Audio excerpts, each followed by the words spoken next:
और जोर से बोलेंगे सियावर रामचंद्र की जय। तो इसलिए आज आप हमें बताएं, श्री रामचंद्र जी से विभीषण जी की वार्तालाप हो गई थी। जी। अब उन्होंने समुद्र पार करने का क्या उपाय बताया? भगवान श्री राम विभीषण से और सुग्रीव से पूछते हैं कि आप लोग बुद्धिमान हैं, आप इस गहरे अथाह समुद्र को पार करने का उपाय बताएं।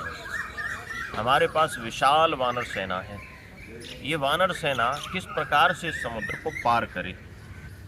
इसके भीतर तमाम जलीय जीव जंतु हैं, मछलियां हैं, मगरमच्छ हैं और भी अन्य जीव जंतु हैं।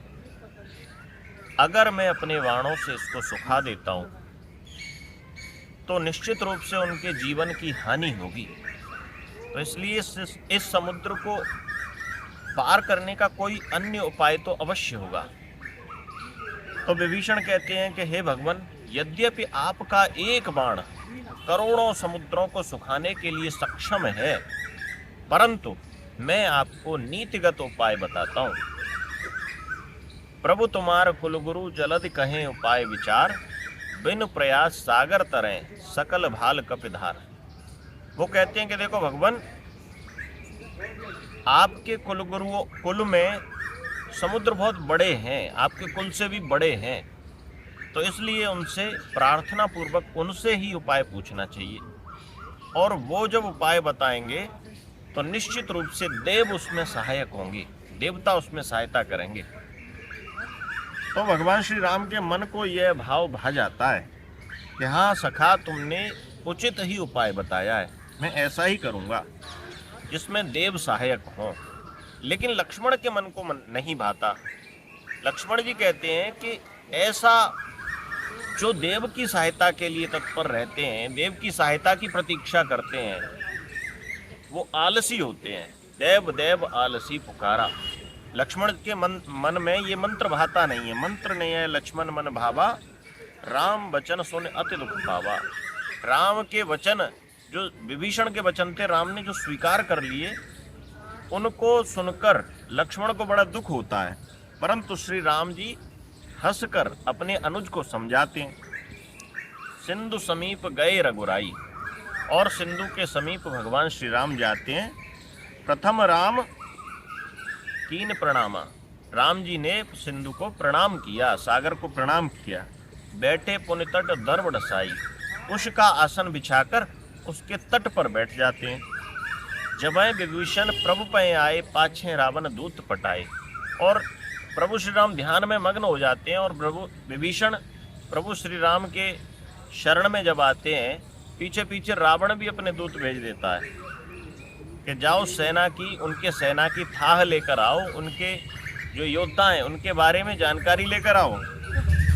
तो भगवान श्री राम का दर्शन पाकर वो वानर वेश में आए हुए राक्षस, वो भी अपने मन को निर्मल कर देते हैं। उनके राम की इतनी करुणा है, तब वो अपने मन को निर्मल कर देते हैं और अपना वेश, जो कपट का वेश धारण किया हुआ है, वो भूल जाते हैं। तो भगवान श्री राम के चरित्र का दर्शन करके ऐसा होता है। तभी वानर सेना ने उनको पकड़ लिया और बहु प्रकार मारन कपिलागे। वानर सेना उनको विभिन्न प्रकार से पीटने लगती है, लेकिन वो भी उसका उपाय निकाल लेते हैं। वो कहते हैं राम शपथ दीने हम त्यागे, भगवान श्री राम की शपथ दिलाते हैं। वो कहते हैं कि तुम्हें राम की शपथ है, हमें मारो मत। तब श्री लक्ष्मण जी वहाँ पर घूम रहे होते हैं और लक्ष्मण जी उन पर दया लागे हंस तुरंत छुड़ाए, उनको दया आ जाती है और उनको छुड़वा देते हैं। बोले कि इसका तात्पर्य है कि इनकी भक्ति भी श्री राम के चरणों में आ गई है, भले ही ये राक्षस हैं। लक्ष्मण जी उनको छुड़वा देते हैं, लेकिन एक पत्र लिख कर देते हैं, रावण कर दीजो यह पाती, लक्ष्मण वचन बाच कुल घाती। रावण को के लिए एक पत्र लिखकर भेजते हैं और खतरनाक विचार लिखते हैं। वो कहते हैं कि रावण को कह देना, उस मूर्ख को कह देना कि माता जानकी को जल्दी से श्री राम के सुपुर्द कर दे, राम जी के हवाले कर दे, वरना उसका काल निश्चित रूप से उसकी प्रतीक्षा कर रहा है। जब वो रावण के पास पहुंचे तो रावण ने पूछा, बताओ क्या खबर लेकर आए हो? तो उन्होंने खबर तो बाद में सुनाई। उस सेना के वर्णन और प्रभु श्री राम के गुणों का बखान करने लगे। वो कहते हैं कि ये कोई साधारण सेना नहीं है, श्री राम की सेना, श्री राम के बल से वह अनंत गुना शक्तिशाली हो गई है।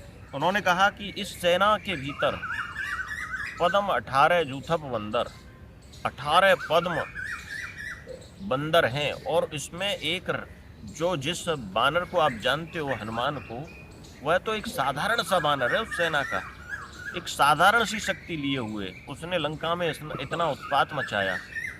और उस सेना को अगर आप दर्शन करें तो उस सेना के भीतर ऐसे विशाल काय लाखों करोड़ों वानर हैं। तो इसलिए हे लंकापति, आप सावधान हो जाइए।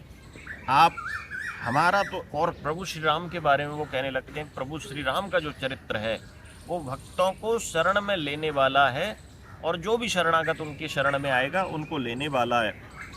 तो रावण हंसने लगा, कैसी बात कर रहे हो तुम, वो तो इसलिए बचे हुए हैं वो सभी बानर कि उनके बीच में और हमारे राक्षसों के बीच में समुद्र आ रहा है।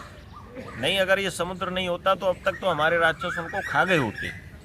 रावण अहंकार भरी बातें कह रहा है।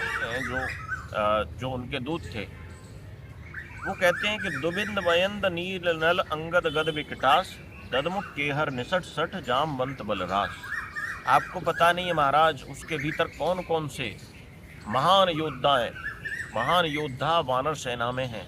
नाम है उनके दुबिध, मयंद, नल और नील, अंगद, गद और विकटास जैसे नाम हैं।